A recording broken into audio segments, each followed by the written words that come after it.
Here's Gavin Newsom in California. A party that is in its ascendancy, a party that's on its toes, no longer on its heels, from coast to coast, sea to shining sea. But it was not just a victory tonight for the Democratic Party. It was a victory for the United States of America, for the people of this country and the principles that our founding fathers lived and died for. And so we're proud. We're proud here in California to be part of this narrative this evening. We're proud of the work that the people of the state of California did tonight to send a powerful message to an historic president. Donald Trump is an historic president. He is the most historically unpopular president in modern history. In every critical category, Donald Trump is underwater. He promised to make us healthier. He promised to make us wealthier. We're sicker and poorer. And he fundamentally understands that. Why else would he call Greg Abbott saying he's entitled to 5 seats? Why else is he trying to rig the midterm elections before one single vote is even cast? He understands his position at this moment in the United States of America. One thing he never counted on, though, was the state of California. Instead of agonizing over the state of our nation, we organized in an unprecedented way in a 90-day sprint. People from all over the United States of America contributed their voices and their support for this initiative. We stood tall and we stood firm in response to Donald Trump's recklessness. And tonight, after poking the bear, this bear roared with an unprecedented turnout in a special election with an extraordinary result. None of us, however, are naive. This is a pattern. This is a practice. Donald Trump's efforts to rig the midterm election continue to this day, and I'll reinforce that in just a moment. You're seeing him take action all across this country, not just in Texas. You saw what they were successful able to do in Missouri, what they did in North Carolina, what they're trying to do in Indiana, and inevitably in Florida. They are not screwing around. In June of this year, we saw 4,000 National Guard federalized in the state of California. We saw 700 active duty Marines not sent overseas, but sent to the second largest city in the United States of America to militarize our streets. We said in June this was a preview of things to come. What more evidence do you need than what happened in Washington, D.C., what's happening up in Portland, cities like Chicago? When we kicked off this campaign just 90 or so days ago in Little Tokyo, in Southern California, in L.A., at the Democracy Center, Donald Trump sent Greg Bovino. He sent his private police force that increasingly appears to have taken an oath of office to Donald Trump, not to the Constitution of the United States. He sent them to our kickoff rally to chill free expression, to chill free speech, to intimidate people from participating. Just today, in Los Angeles, Donald Trump called up the Border Patrol, sent them to Dodger Stadium, and threw a fastball at free speech, right at the head, free expression, to suppress the vote in America's second largest city. She needs no introduction. Alexandria Ocasio-Cortez, thank you so much for joining us tonight. I want to begin. We're getting all of these results in from, of course, here in New York City, but New Jersey, Virginia. It appears to be a huge night for Democrats. What is the national story to you? You know, I think what this night is starting and shaping up to represent is that Americans everywhere are not going to be scared. We will not be intimidated by an administration that is violating the rights and making life hard and unaffordable for every single American in this country. And we will send in a wave of Democrats that not bow to this administration, but stand up to this administration, and doing so in the interests of working families, in the interest to make life affordable, housing affordable, and to stand for the civil rights of all. Have you been at all surprised by the level of energy and engagement here in New York, but across the country in a sort of off-cycle year? You know, I have to tell you, in my traveling across the country, I am hearing and have been seeing consistent things from everyday people. And it is that they are terrified, they are frustrated, they are angry, and they are shocked by a president that thinks he has total impunity and is violating the values that we hold dear, our liberties and our freedoms. And so I'm not surprised, but I am very encouraged by everyday people tonight. A lot of conversation right now about, well, who is the face of the Democratic Party at this point? Is it Zoran Mamdani? Is it Abigail Spanberger? Who is the face, the soul of the party in your view? Or is it all of them? Yeah, you know, it's funny. This is a similar debate that I saw happen when I was first elected. And at the end of the day, I don't think that our party needs to have one face. Our country does not have one face. It's about all of us as a team together.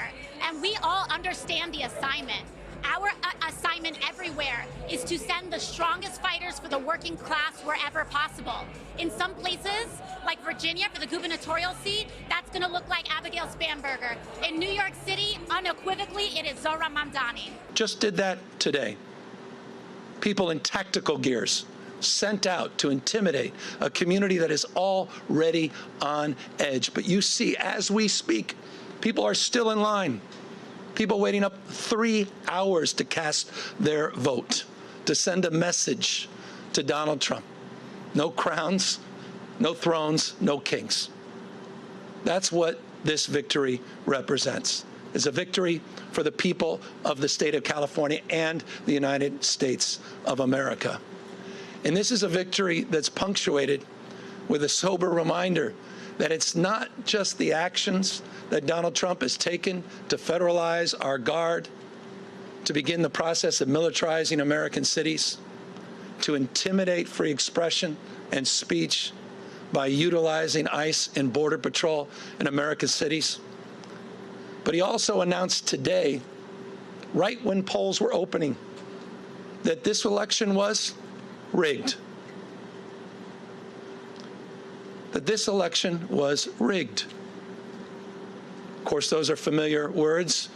It's exactly what Donald Trump said after January 6th, that day of love, where he tried to light democracy on fire. He tried to wreck this country, and he called in to the Secretary of State in Georgia, calling up for 11,000, 12,000 votes, just like he called Greg Abbott, saying he's entitled to those 5 seats. He said this election was rigged, and he's moving to look for criminal prosecution and investigations at the Department of Justice. He is not screwing around. So tonight, I'm proud, but I'm very mindful and sober of the moment we are living in. Donald Trump does not believe in fair and free elections, period and full stop. This is not complicated, and it's self-evident to anyone paying attention. You start to stack up all of these actions that continue to this moment and will continue in moments to come. If you think I'm exaggerating, consider his announcement just a few weeks ago to send rapid response teams all across the United States, in all 50 states, tens of thousands of members of the military prepared for urban deployment. A preview of things to come. But back to this state. Our state of mind was resolute.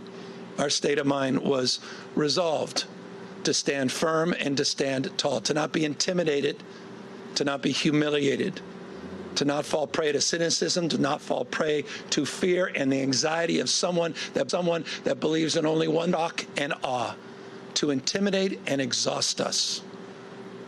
But we're seeing all across this country, 7 million people strong, standing up, not just for themselves, but for each other and for these enduring and historic principles of our founding fathers. And I'll end on that.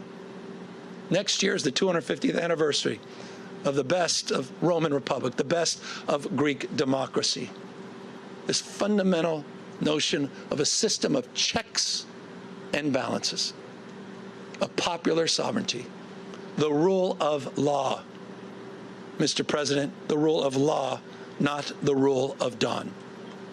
And I hope it's dawning on people, the sobriety of this moment, what's at stake. Tonight, as I said, is an extraordinary moment for our party, but again, it's an extraordinary moment affirming those principles. Our founding fathers did not live and die to see the kind of vandalism to this republic and our democracy that Donald Trump is trying to perpetuate. And so my call tonight, in the spirit of Whitman, who talked about the powerful play, goes on. We all must contribute a verse. And so we need the state of Virginia. We need the state of Maryland. We need our friends in New York, in Illinois, in Colorado. We need to see other states with the remarkable leaders that have been doing remarkable things meet this moment head on as well. Donald Trump didn't just lose ground on election night, he lost control of the political narrative.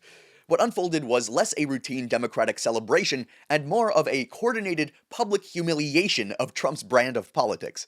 From California to New York, the figures like Gavin Newsom and Alexandria Ocasio-Cortez didn't simply claim victory here, they reframed Trumpism as a relic of a collapsing era. Newsom's speech in California set the tone. It wasn't the typical victory lap, it was an indictment. He painted Trump not as a powerful figure commanding a movement, but as a desperate man clinging to fading influence, resorting to redistricting schemes and militarized theatrics to project control. Newsom's language was surgical. He called Trump the most historically unpopular president in modern history, and he's right. He mocked his need to rig the midterms before a single vote is cast. And yeah, Trump would need to basically rig the midterms in order to win the election. He has never won the popular vote. Not once. This entire system is rigged to support the Republicans and to support the control of the minority. Basically, it was psychological warfare. Newsom cast California as the bear that Trump tried to poke, only to watch it roar back in defiance with unprecedented turnout at the polls. The symbolism was deliberate. Newsom positioned Democrats as the party of constitutional order, civic decency, and national renewal, reclaiming the moral high ground Trump once weaponized. The contrast was striking. While Trump leans into chaos, Newsom stood behind the rule of law and the founders' ideals, using the language of patriotism that Republicans once owned. The line, "no crowns, no thrones, no kings," cut straight at Trump's authoritarian tendencies. It was both a rebuke and a eulogy. Then came Ocasio-Cortez, the insurgent voice of a younger, bolder, more progressive Democratic base. Her tone was different, but her message landed just as hard. She didn't just dismiss Trump as a political opponent, she delegitimized him entirely, a 34-time convicted felon endorsing a sexual harasser, she says, which is true, that is accurate. Birds of a feather, she said.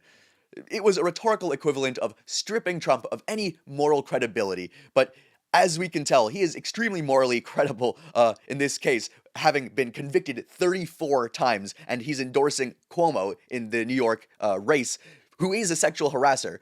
Basically, all of these people just have scandal after scandal, and AOC is just calling it out. But AOC's humiliation of Trump wasn't just in words, it was in framing the Democratic coalition as fearless. "We will not be intimidated," she said, echoing Newsom's message of defiance, but grounding it in working-class struggle and intersectional solidarity. Together, Newsom and Ocasio-Cortez both represent different wings of a party that for once seem unified by purpose rather than fractured by ideology. We have the liberals, we have the progressives, we have the leftists, we have the communists, all fit into the Democratic Party, and it's trying to do a lot here. And we don't have a lot of representation, but we do have a lot of liberals, some democratic socialists, but not much to speak of. AOC is speaking for more of the progressive wing, and she spoke for the movement's energy. Trump was left rhetorically cornered on his end, his threats of military deployment and his cries of rigged elections sounding like the desperate gasps of a fading strongman. And this wasn't just a bad night for Trump, it was a symbolic one. The Democrats and the progressives didn't just win elections here, they seized back the emotional core of American politics: optimism, resolve, moral clarity, and diversity and inclusiveness. And in doing this, they turned Trump's greatest weapon, his dominance of the spotlight, into the stage of his public humiliation.